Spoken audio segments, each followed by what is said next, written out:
We pick up immediately after Dwight was arrested and tossed in a holding cell. One of his fellow temporary cellmates is in trouble for gambling away millions in government energy contracts. So Dwight calmly gives the guy advice in advance of a likely multiple year sentence. First lesson: assert yourself right away. Then he illustrates that point by knocking out the cell's resident loudmouth, adding, "Fkin silence is golden." Back at the bar, Tina is resigned to her father's fate, while Grace is worried about everyone else's, including her own. We blew away 8 bikers. You don't think the feds are going to dig deeper into their whereabouts? She wonders. Tyson reminds her that they dumped the bodies down an abandoned mine, so they don't have to worry much. Goody announces that he's going to take over as head of the ragtag family, while Dwight is in jail. A self-appointed post that is not universally agreed upon, and he tasks them with finding new business opportunities. At his arraignment, Dwight is released, with Tina posting his $3 million bail. When a shocked Stacy hears the news, she immediately asks for a transfer. Upon his triumphant return to the casino, Dwight hires Mitch's cousin, a hulking guy who likes to be called Bigfoot, as a bouncer. B announces that he might want to take their operation straight-ish in the near future. He was inspired by the cellmate with the energy contracts. There's a fine line between who's a criminal and who's a businessman, Goody agrees, raising his glass in a toast. When Dwight swings by Margaret's ranch, she knows exactly what's up, thanks to the local newscasts. But she's undaunted and asks him to accompany her to a fundraiser the following evening. Well, she asks him to buy a table at the fundraiser, but agrees to have a drink with him there.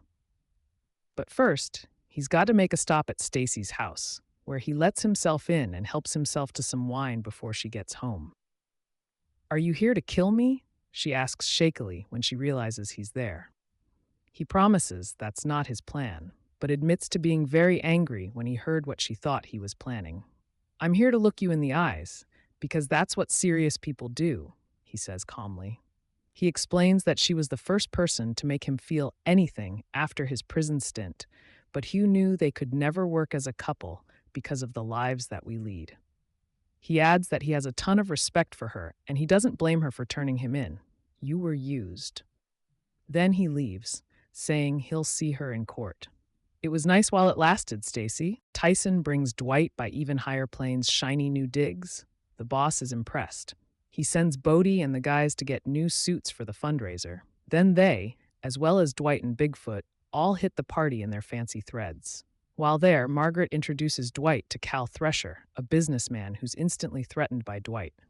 "If I were you, I'd stay in my own lane, whichever one that is," Thresher says, insinuating that he knows all about Dwight's past. He angers Dwight when he claims he's not threatened. Manfredi and his crew quickly take off afterward. By the end of the episode, the press is gathered outside Dwight's hotel, and a headline proclaims that the mob has come to Tulsa.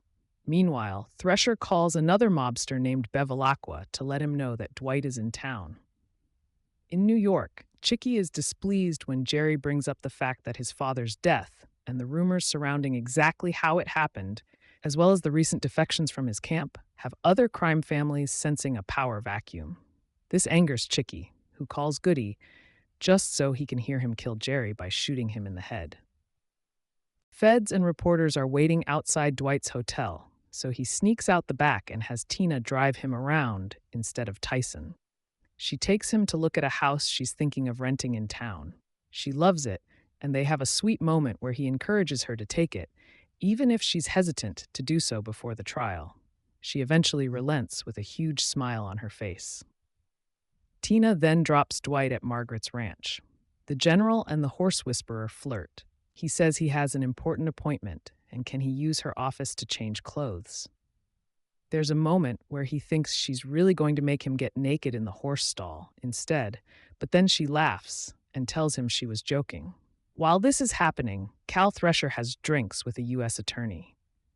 When Cal brings up Manfredi's name, the lawyer wonders why Thresher feels threatened. After all, you and your partner are the biggest growers in the state.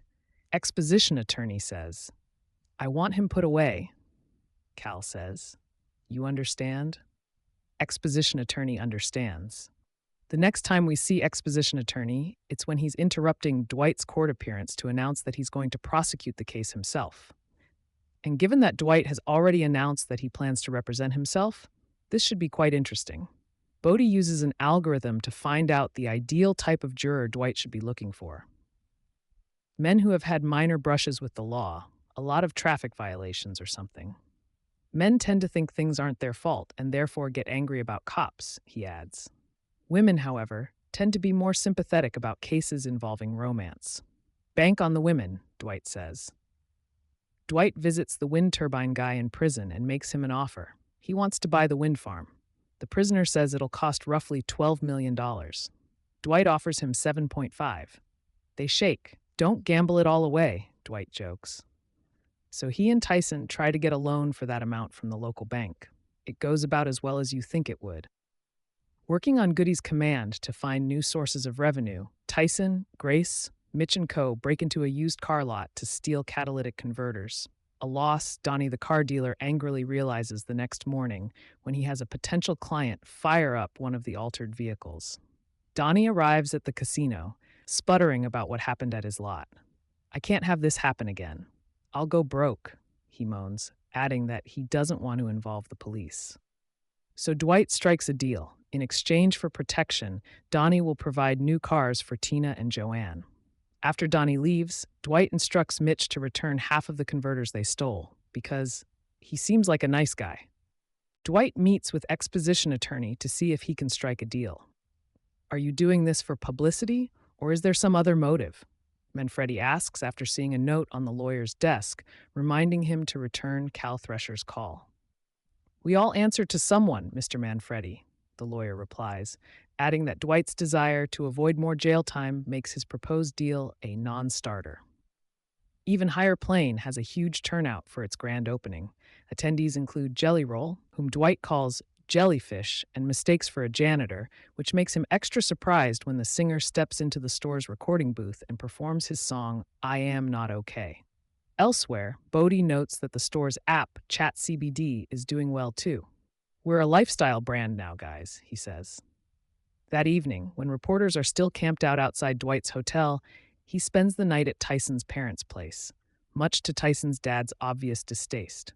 When Mr. Mitchell leaves the breakfast table in a huff, throwing down the newspaper he was reading, Dwight notes with interest a headline at the bottom of the page: Chinese organized crime infiltrates U.S. marijuana market. The good news: Tina chats with her Aunt Joanne, who offers to come out and help her get settled in the new house.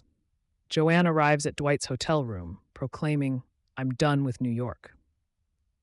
The bad news: Bevilacqua, the shady guy we met last week, calls Chicky, demanding a tax for one of his guys encroaching on Bevilacqua's turf. At the end of the hour, Chicky calls Goody to let him know that Bevilacqua is mad.